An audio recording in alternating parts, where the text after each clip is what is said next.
Chicas Guapas, tenemos el lujo de tener a uno de los grandes atletas del NBA en nuestro programa y un gran winemaker, una revelación en el mundo del winemaking que todos lo aman. Tony, thank you for coming here today. Thanks for having me. We have a nice lunch. What is this? Please tell me about it. This is amazing. It's impressive for a party or something. I had to bring a big bottle here, coming to Miami. Oh, thank you so to much. show off a little bit. Such a warm maker. So it's a rosé from Provence, so from the south of France. And so I always wanted to invest in wine. I always wanted to invest in vineyard since I was a kid. When I was 17, I was introduced to wine, and in my culture, everybody loves wine. And so when I arrived at 19 years old, I was able to, buy some nice bottles, and so Coach Pop was my coach with the Spurs.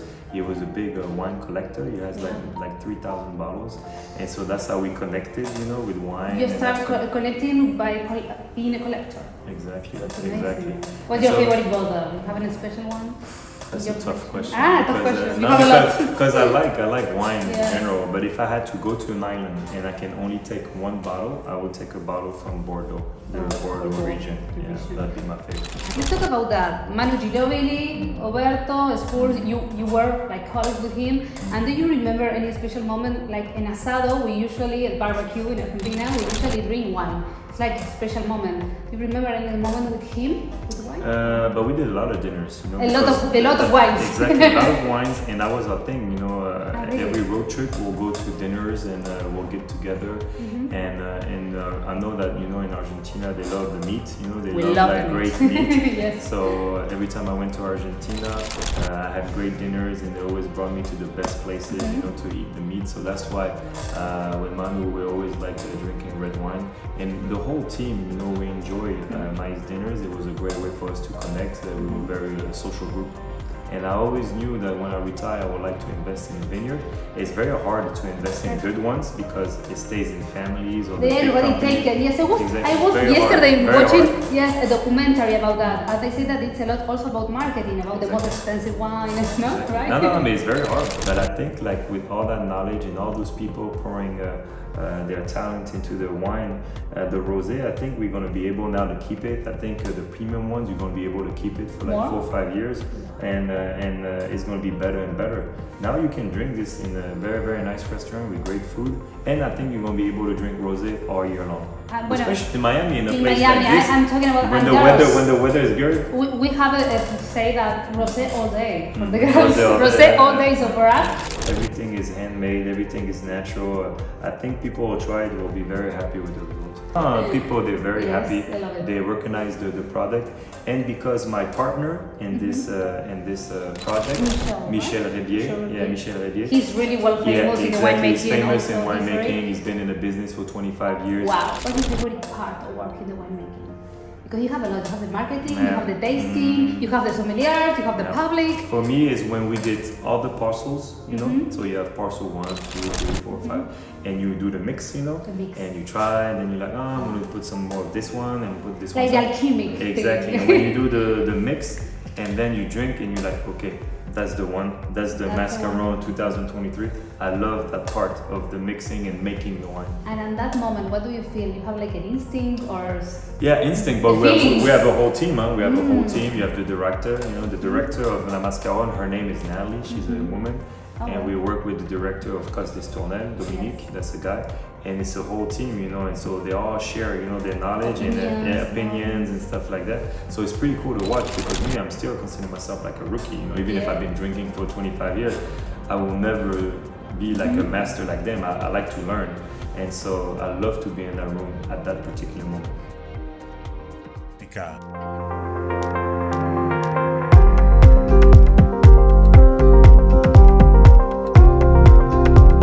What is the difference of your work as a sportsman? What do you feel like the difference? It gives me the discipline and the work ethic to be working in that business. When I go to the harvest and I see those people, waking up at 6 in the morning and being on the ground, getting the grapes is no joke. It's like a tough job. And so what brings me the sports world to this world is the discipline, work ethic, patience, to make one of the best wine in the world. And what do you think is going to be your next legacy? with the wine, with the sports. Yeah. And you're in the Walk of Let's talk about the Yeah. Walk of Fame also with the basketball, Hall right? of Fame was amazing. Hall of Fame. Hall of Fame was amazing. Tell me about that. That was it. I It watched was, the whole sport. Your speech was impressive. Thank Congratulations. you. Thank you very much. It was a unique experience. Oh wow. And I never thought somebody like me can experience something like that. You know, Manu give you the award. Yeah, Manu Ginobili le dio el premio. Manu was there. So it was a great experience. But now it's like almost like I closed the book, you know, and Yes. I felt nostalgic at the moment. But now it's like, okay, I did good my first 20 years. Now let's focus on my next 20 years with business.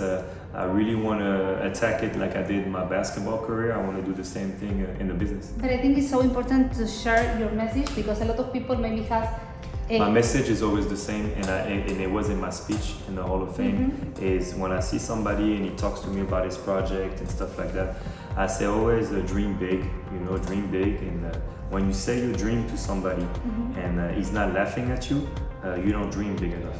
And so that was my dream when I was a kid. Dream big, really big. When I was a kid, I said I wanted to play in the NBA. People thought I was crazy. You're from I France, said, are you crazy? It's exactly what they were saying. That I'm too small, too skinny.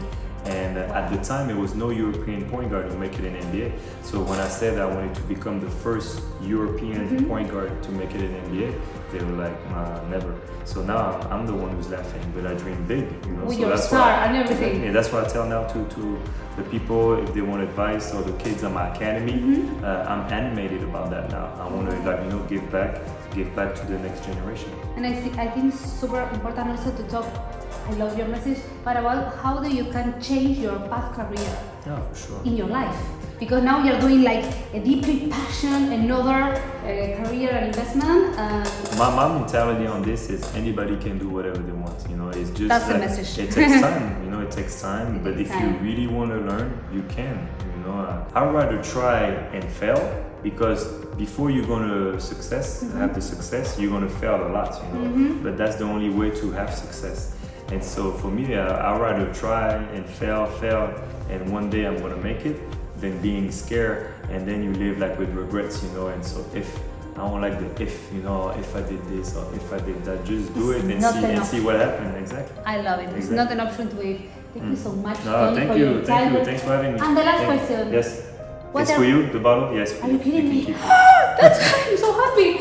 You have to decide me the bottle for me. But I'm not going to give to anybody. It's only for No, you should try. For you and your friend. For me and my friend right now, we're going to have fun. But the last question: what are going to feel the people when they drink the wine? I hope they feel happy. And like when we talk about the product, obviously we want it premium and we want it to be like one of the best. But I want to make sure that we make a product when it makes people happy and they enjoy life. So, si quieren disfrutar la vida, ser felices, disfruten este nuevo emprendimiento. Thank you so much, Tony. You have to enjoy this beautiful chateau. How do you pronounce? Chateau? La Mascaron. La Mascaron. La Chateau, la Mascaron. There you go, perfect.